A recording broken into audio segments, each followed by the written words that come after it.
ان الحمد للہ والصلاة والسلام علی رسول اللہ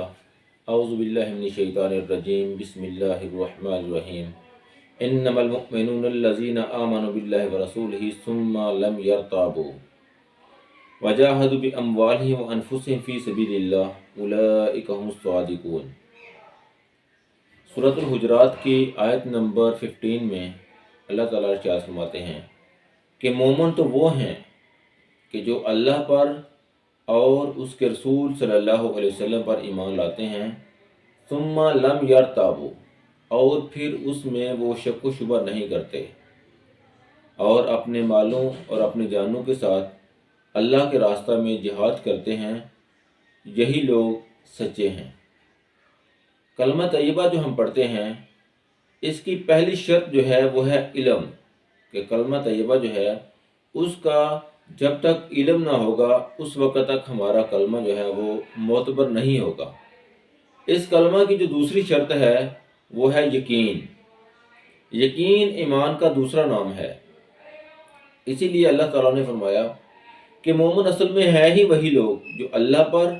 اور اس کے رسول پر ایمان لے کے آتے ہیں اور پھر اس میں شک نہیں کرتے۔ اس آیت میں اللہ تعالیٰ نے مومنوں اور منافقین کے درمیان موازنہ کیا ہے کہ وہ لوگ جو مومن ہیں، جو اللہ پر پختہ یقین رکھتے ہیں، یقین کے ساتھ ایمان رکھتے ہیں، وہ لوگ اصل مومن ہیں، اور وہی لوگ ہیں جو اللہ کے راستہ میں اپنے جانوں اور مالوں کے ساتھ جہاد کرتے ہیں۔ ان کے مقابلہ میں جو لوگ منافقین ہیں، وہ اللہ کے راستہ میں جب جہاد کرنے کا وقت آتا ہے اس وقت وہ ہیلے بہانے بناتے ہیں، کیونکہ ان کو اللہ پر اور اس کے رسول پر یقین نہیں ہے۔ جو وہ کلمہ پڑھتے ہیں زبان سے، ان کا دل جو ہے اس کو ایکسیپٹ نہیں کرتا، ان کے دل میں اس کا یقین نہیں ہے۔ تو اللہ تعالیٰ نے کہا کہ اصل مومن ہیں ہی وہ لوگ کہ جو اللہ پر اور اس کے رسول پر یقین رکھتے ہیں، ایمان یقین کے ساتھ رکھتے ہیں، اور اصل میں وہی لوگ سچے ہیں۔ اللہ کے نبی صلی اللہ علیہ وسلم نے ارشاد فرمایا کہ جو شخص اس بات پر ایمان رکھتا ہے کہ اللہ کے علاوہ کوئی معبود برحق نہیں، اور میں محمد صلی اللہ علیہ وسلم اللہ کا رسول ہوں، اور پھر وہ اس میں بغیر شک کیے اللہ تعالیٰ سے جا ملے، یعنی فوت ہو جائے، تو وہ جنت میں داخل ہوگا۔ ایک اور مقام پر اللہ کے نبی صلی اللہ علیہ وسلم نے فرمایا کہ جو بندہ شہادتین دیتا ہے اور پھر ان میں شک نہیں کرتا تو وہ جنت میں جائے گا۔ ایک دفعہ اللہ کے نبی صلی اللہ علیہ وسلم نے حضرت ابو ہریرہ رضی اللہ تعالی عنہ سے ارشاد فرمایا کہ یہ جوتے لے جاؤ، اور اس باغ کے باہر جو تمہیں شخص ملے جو اللہ پر اور اس کے رسول پر ایمان رکھتا ہو اور وہ دل کے یقین کے ساتھ رکھتا ہو، اسے جنت کی بشارت دے دینا۔ تو ان احادیث اور قرآن پاک کی آیت سے پتہ چلا کہ ایمان جو ہے وہ بغیر یقین کے ایمان ہے ہی نہیں۔ ابھی اگر کوئی شخص اللہ کو الہ مانتا ہے لیکن ساتھ ساتھ اس کو یہ ڈاؤٹ ہے، اس کو یہ اس بات پہ یقین نہیں ہے کہ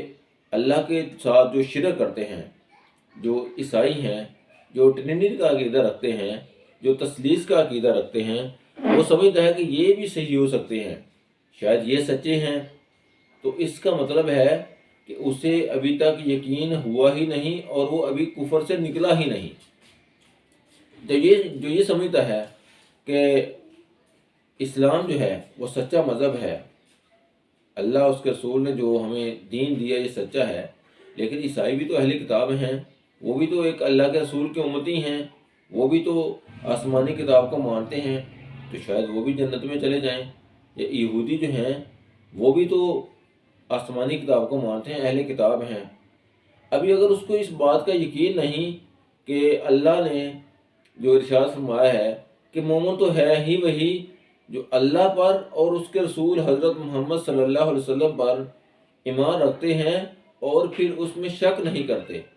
اللہ نے ان کو مومن قرار دیا ہے۔ یا اگر کوئی شخص یہ سمجھتا ہے کہ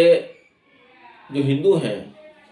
اصل میں تو وہ بھی اللہ کی طرف جانا چاہتے ہیں، اگرچہ ان کے نام مختلف ہیں، راستہ مختلف ہے، تو اگر کوئی یہ شخص سمجھتا ہے کہ تمام لوگ جو ہیں وہ اللہ ہی سے ملنا چاہتے ہیں، تمام کا ٹارگٹ تو اللہ ہی ہے، تمام راضی تو اللہ ہی کو کرنا چاہتے ہیں، کوئی اہل کتاب ہے، کوئی مسلمان ہے، کوئی یہودی ہے، کوئی عیسائی ہے یا کوئی ہندو ہے، تو سب لوگ اللہ ہی کو راضی کرنا چاہتے ہیں، اللہ ہی کے پاس جانا چاہتے ہیں، اللہ ہی کی رضا کے لیے کرنا چاہتے ہیں، تو یہ سارے سچے ہو سکتے ہیں۔ تو ایسا شخص جنت میں نہیں جائے گا، کیونکہ ایسا شخص اس کو یقین نہیں ہے، اس کا ایمان جو ہے وہ یقین سے خالی ہے۔ ایمان اصل میں یقین کا نام ہے، یقین نہیں ہو تو کوئی بندہ اللہ کے راستہ میں جان قربان کیسے کر سکتا ہے؟ اگر ایک بندہ مبلغ ہے اور وہ اللہ کے راستہ میں مارے کھا رہا ہے، اللہ کے راستہ میں سزائیں جو ہے وہ جیل رہا ہے، تو وہ صرف اس لیے جی رہا ہے کہ اسے پتہ ہے کہ جو کچھ بھی اس کے ساتھ اس دنیا میں ہو رہا ہے اس کا اجر اللہ تعالیٰ اسے دیں گے، اور وہ ایک بڑے کام کو کر رہا ہے، بڑی کامیابی حاصل کر رہا ہے۔ اگر اس کے اندر یقین نہیں ہوگا تو پھر وہ منافقین کی طرح ادھر سے ہی پلٹ جائے گا اور وہ دین کو چھوڑ دے گا۔ دین جو ہے وہ یقین کا نام ہے، اگر یقین نہیں ہے تو ایمان نہ ہونے کے مترادف ہے۔ اگر کوئی شخص اللہ کو رازق مانتا ہے اور اس پر یقین بھی ہے اس کو کہ اللہ ہی رازق ہے، تو پھر وہ رزق کے معاملہ میں کبھی جھوٹ نہیں بولے گا، دھوکہ نہیں دے گا، ملاوٹ نہیں کرے گا، فراڈ نہیں کرے گا۔ اسی طرح جو شخص یہ سمجھتا ہے کہ اللہ تعالیٰ اولاد دینے پہ قادر ہے، جسے چاہے بیٹے دے، جسے چاہے بیٹیاں دے، جسے چاہے بیٹے اور بیٹیاں دونوں دے، اور جسے چاہے نہ بیٹے دے نہ بیٹیاں دے، اگر کسی بندے کو اس بات پر یقین ہے تو پھر وہ اللہ کے علاوہ کسی اور کے در پہ اولاد لینے نہیں جائے گا۔ اسی طرح ایمان جو ہے جس بھی شعبہ زندگی سے کسی انسان کا تعلق ہے، اگر اس میں ایمان ہے اور وہ یقین کے ساتھ اللہ اس کے رسول پر ایمان رکھتا ہے تو وہ کبھی بھی اللہ کے احکامات کی خلاف ورزی نہیں کرتا۔ اللہ سے دعا ہے کہ اللہ ہمیں کلمہ طیبہ کو یقین کے ساتھ ماننے کی توفیق عطا فرمائے۔